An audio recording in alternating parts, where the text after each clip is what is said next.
Olá, meus irmãos, bom dia. Hoje, dia 10 de julho de 2024, aniversário de Cláudia Debussy e Tiago Debussy. Que Deus abençoe a vida de vocês, meus irmãos. Que Deus conceda a vocês muitos anos de vida na presença dEle, muita saúde, realizações, e que o propósito de Deus se cumpra na vida de vocês, para a glória do nome dEle e para a bênção da vida de vocês mesmos.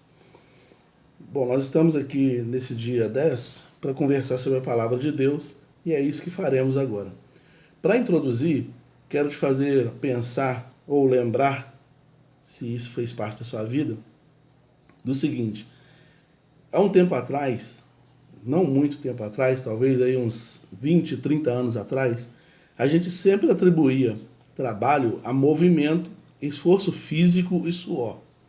Para a gente, se não tivesse essa tríade, não era trabalho. A gente desconsiderava. Eu estou falando pela minha realidade dentro do ambiente cultural que eu nasci. Via de regra, a gente não considerava o trabalho intelectual, por exemplo, como trabalho. Né? A gente considerava que trabalho era o braçal mesmo, aquele físico, aquele que gera suor, cansaço no final do dia.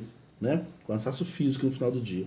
O trabalho intelectual, a gente pensava que era uma diversão, talvez, né? Ou uma coisa simples de se fazer. Né? Eu já ouvi pessoas falando assim, numa oficina que eu trabalhava, uma vez a gente foi fazer a limpeza de um ambiente, aí tinha um montão de olerite, né? Que é aquele papel do pagamento do funcionário. E aí a gente achou alguns papéis de pagamento de pessoas do escritório. E a gente viu que o salário deles chegava a ser o dobro do que a gente ganhava no ambiente da oficina, onde ficávamos com a mão suja de graxa. E aí alguns de nós falaram exatamente isso. Esse povo que não faz nada está ganhando o dobro da gente. Percebe então que a gente tem essa cultura, né? Ou pelo menos tinha. E assim também é na vida cristã. A gente acha que só está produzindo enquanto está em movimento. A gente acha que só está produzindo na obra de Deus, só está frutificando na obra de Deus, quando a nossa vida está na correria de lá para cá, né? Aliás, a correria é a realidade do nosso tempo, da nossa era, né? A gente não fala assim, eu tô à toa, tô gostando de ficar à toa. Não, parece ofensivo a gente falar que tô descansando, tô à toa, tô de férias. O que você está fazendo? Nada. Se alguém te perguntar, se você pergunta para alguém, como é que você tá? Ih, rapaz, tô na correria. E você? Tô fazendo nada. Parece que pega mal, parece ofensivo você dizer isso, né? Então, a gente ainda se associa o movimento à produção. E muitas vezes a produção acontece no oculto do quarto. Né? Na vida espiritual, muitas vezes o movimento acontece, a produção acontece no oculto do quarto. Mateus capítulo 6, versículo 6, Jesus diz assim, ó: Tu, porém, quando orares, vai para o teu quarto, e após ter fechado a porta, orarás ao teu pai que está em secreto. E teu pai que vê em secreto te recompensará plenamente. Aqui Jesus está fazendo um contraste entre o tipo de oração feito pelos fariseus e o tipo de oração feito pelos cristãos, que deveria ser para eles que estavam iniciando no processo do cristianismo. Os fariseus, eles iam nas praças públicas com as vestimentas talares deles, né, que são vestimentas até no pé, vestimentas que tinham frisados e tal, que demonstrava assim, uma certa superioridade espiritual. Então eles iam nas praças, levantavam as mãos e eles faziam longas orações para mostrar que estava fazendo alguma coisa relacionada à obra de Deus. E Jesus falou, olha, não seja assim entre vocês. Vocês quando forem orar, vão para o quarto de vocês, fecha a porta, fica só você e Deus lá e fala com ele. Lá você está produzindo. Existem muitas batalhas, meus irmãos, que a gente vai vencer com o joelho no chão. Tem momentos na vida que a gente tem vontade de gritar, de falar, de xingar, de chutar o pau da barraca. A gente tem vontade de fazer um montão de coisas, de realizar, de produzir um montão de coisas. Mas nada disso é possível, e tudo isso, na verdade, boa parte disso que eu falei aqui, na verdade, será mal feito se não for feito com oração. Sabe? Às vezes as pessoas falam assim, vou tomar um cafezinho que eu tô rouco ainda. Às vezes as pessoas falam assim, pastor, com relação ao fulano de tal, faz isso, isso, isso, toma essa e essa atitude. É fácil para você que não tem essa responsabilidade de liderar uma igreja. Então, quando você não tem que responder para ninguém, para nenhuma família, quando você não mede as consequências das coisas, quando você não percebe, por exemplo, que aquela pessoa também é uma alma pela qual Jesus morreu, então é fácil você falar isso. O difícil é você estar na pele do líder, do pastor, e ter que tomar a atitude que tem que ser tomada. Entende? Então, assim, ao longo da vida cristã e até ao longo do ministério, a gente aprende a resolver muitas coisas com o joelho no chão no quarto. Porque muitas vezes o pastor não pode falar com as pessoas o que está se passando. Muitas vezes não pode abrir para as pessoas. Muitas vezes você não pode abrir para as pessoas as coisas, as lutas que você está enfrentando. Então é você e Deus, sabe? E é muito gratificante quando a gente consegue criar esse laço de intimidade com Deus, de ficar no oculto, orando, falando com Ele, e no geral, a gente vê a obra acontecendo, a gente vê as coisas acontecendo, sabe? Quantas vezes você já venceu batalhas de coisas que tinha anos e anos que vinha sendo protelado, que a coisa não acontecia, não desenvolvia, não desembolava, mas aí você decidiu colocar isso em oração, decidiu ter um propósito firme de oração com relação a isso, e Deus fez acontecer.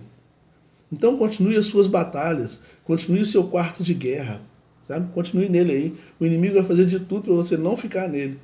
Vai fazer de tudo para você agir, falar, fazer, bater, xingar, né? Para você se movimentar. Ele vai fazer isso de tudo. Vai ter um momento em que Deus vai falar, agora é hora de agir. Mas tem uns momentos em que Deus fala assim, é hora de você se recolher para orar. Deus falou isso com Elias. Elias, no 1 Reis, capítulo 17, quando ele aparece na Bíblia, a Bíblia diz assim, Elias, mostra-te a Israel. E lá pelo capítulo 18 ou 19, Deus falou com ele assim, Elias, esconda-te. Aí ele escondeu na caverna. Então, pensa assim, existe um momento em que Deus vai falar para você fazer coisas. E existe um momento que Deus vai falar, ore sobre isso. Porque eu vou fazer. Tem coisas que você não vai precisar fazer. Tem trabalho que não é um trabalho braçal. Tem trabalho que não tem a ver com a exposição da sua pessoa, da sua figura, do seu título, ou seja lá o que for. Não tem a ver contigo. Tem a ver com o que Deus é capaz de fazer. De repente você está com um embrólio aí no seu trabalho, um embrólio aí na sua faculdade, no meio da sua família, e você não sabe como vai dar conta disso, não sei como eu vou resolver isso. De repente, seja essa a sua situação. Experimenta orar mais sobre isso. Eu já contei esse testemunho algumas vezes, mas para quem não está familiarizado com ele, é importante saber. Quando nós ficamos grávidos da Sofia, e a gente precisava mudar de apartamento, porque onde a gente morava era muito pequeno, não cabia um berço e a cama no mesmo quarto, a gente começou a procurar apartamento para alugar. E aí, o Espírito Santo, vou dizer que foi o Espírito Santo, que acredito que tenha sido mesmo, me iluminou, nos iluminou, e falou, vamos procurar para comprar? Ah, mas a gente não tem dinheiro. Deus é dono do prato do ouro, vamos orar, vamos procurar para comprar. A gente começou a procurar apartamento para comprar. Começamos a orar nesse sentido. E apareceu.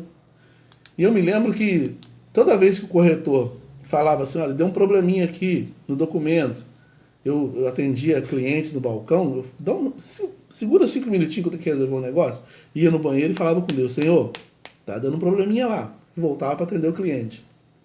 E assim, eu não tinha dinheiro, a gente não tinha dinheiro, a gente não tinha nada, mas Deus tinha tudo. E ali foi uma batalha de oração. Essa foi uma das batalhas de oração. Mas já tivemos outras batalhas de oração, né? Em que Deus nos deu vitória.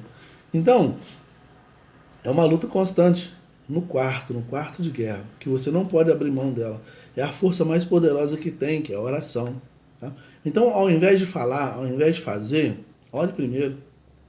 Ore primeiro. Você que é líder de ministério aí na IBMAV ou na sua igreja, ore mais pelo seu trabalho como líder, e olhe pelos liderados, e olhe pelo trabalho em si, que Deus vai te dar saídas, Deus vai te dar sabedoria para lidar com as situações, Deus vai te dar estratégias para trabalhar com o ministério. Você vai ficar surpreso de ver o quanto Deus é capaz de fazer, entende? Então, assim, eu estou falando por experiência própria, de ver Deus agindo, né? Da minha vida, na vida de pessoas que eu conheço, que eu sei que são pessoas de oração, tenho visto Deus agindo. Então, coloque em oração, abra o seu quarto de guerra. No filme Quarto de Guerra, é um quarto mesmo, mas a gente entende que o quarto de guerra é entre aspas, né? É um lugar onde você tem a tranquilidade de não ser incomodado na hora que está falando com Deus. De repente o seu quarto de guerra vai ser na sala, de repente vai ser lá no quintal, debaixo de uma árvore, em algum lugar, de repente vai ser na varanda de madrugada, 2 horas da manhã, não tem ninguém para te incomodar, você vai lá no terraço da sua casa ou na varanda, em algum lugar. Faz disso um hábito. É o que Daniel fazia. E Daniel obteve muitas vitórias, né? E é o que muita gente que está aqui assistindo também faz. E eu tenho visto vitória nessas vidas. Então, nesse quarto de guerra, peça a Deus a unção do descanso, né? A gente precisa descansar em Deus para ver Ele agindo, né?